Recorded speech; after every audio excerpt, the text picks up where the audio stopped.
Gibraltar. Pada saat itu, semenanjung Iberia dikuasai oleh kerajaan Visigoth yang sedang mengalami kemunduran dan konflik internal. Penaklukan Andalusia berlangsung dengan sangat cepat dan efektif. Dalam waktu kurang dari 3 tahun, hampir seluruh semenanjung Iberia berhasil dikuasai. Kecepatan penaklukan ini disebabkan oleh beberapa faktor, antara lain lemahnya perlawanan Visigoth, dukungan dari penduduk lokal yang tertindas, dan strategi militer yang baik dari pasukan Muslim. Karakteristik peradaban Islam Andalusia.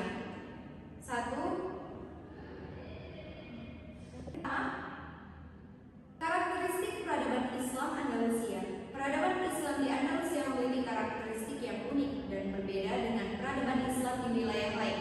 Pertama, peradaban ini berkembang dalam konteks multikultural yang sangat kaya, di mana Islam, Kristen, dan Yahudi hidup berdampingan dalam harmoni yang relatif damai. Kedua, peradaban Islam Andalusia sangat terbuka terhadap ilmu pengetahuan dan teknologi dari berbagai sumber. Dan yang ketiga, peradaban ini memiliki orientasi yang sangat kuat terhadap kehidupan duniawi tanpa mengabaikan aspek spiritual. Perkembangan politik dan pemerintahan. Periode kekhalifahan Umayyah setelah penaklukan Andalusia awalnya menjadi bagian dari wilayah kekuasaan Umayyah yang berpusat di Damaskus.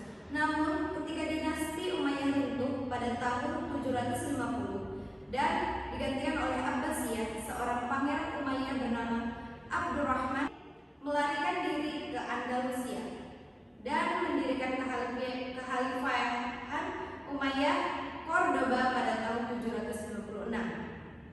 Sistem pemerintahan di Andalusia mengadopsi model kekhalifahan dengan beberapa adaptasi lokal. Khalifah atau amir sebagai pemimpin tertinggi dibantu oleh wazir atau perdana menteri dan berbagai departemen pemerintahan. Kemajuan ilmu pengetahuan dan teknologi. Pusat-pusat pembelajaran Andalusia menjadi pusat pembelajaran yang paling maju di Eropa pada masa itu. Cordoba dengan perpustakaan yang memiliki lebih dari 400.000 naskah menjadi tujuan para pencari ilmu dari seluruh Eropa. Oke, saya akan melanjutkan materi dari teman saya.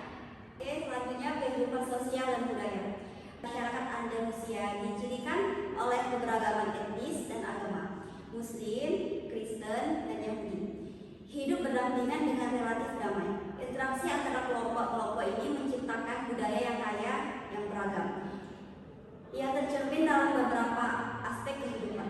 Bahasa Arab menjadi bahasa resmi dan impian, tetapi bahasa lokal tetap digunakan oleh kehidupan sehari-hari. Dari percampuran ini lahir berbagai karya sastra dan puisi yang mempengaruhi perkembangan sastra Eropa. Kehidupan ekonomi Andalusia sangat maju dengan perdagangan yang luas hingga Afrika, Asia, dan Eropa Utara. Cordoba menjadi pusat perdagangan yang menghubungkan Eropa dengan dunia Muslim. Yang selanjutnya, kemunduran dan berakhirnya kekuasaan Islam. Faktor-faktor kemunduran kekuasaan Islam di Andalusia dimulai pada abad 11 ketika kekhalifahan Cordoba terpecah menjadi kerajaan-kerajaan kecil yang disebut taifah. Perpecahan ini melemahkan kekuatan politik dan militer Muslim sehingga memudahkan serangan dari kerajaan-kerajaan Kristen di utara. Konflik internal digunakan berbagai kelompok Muslim, termasuk pertentangan antara Arab, Berber, dan Muradi. Pengaruh dalam seni dan arsitektur gaya arsitektur modern, bangunan-bangunan gereja dan istana yang dibangun setelah kedua di Islam masih mempertahankan elemen-elemen dekoratif Islam. Seni keramik, tekstil, dan logam yang berkembang di Andalusia terus mempengaruhi seni dan kerajinan di Spanyol dan Eropa. Teknik-teknik yang dikembangkan oleh perajin Muslim diadopsi dan dikembangkan lebih lanjut. Cukup sekian, terima kasih.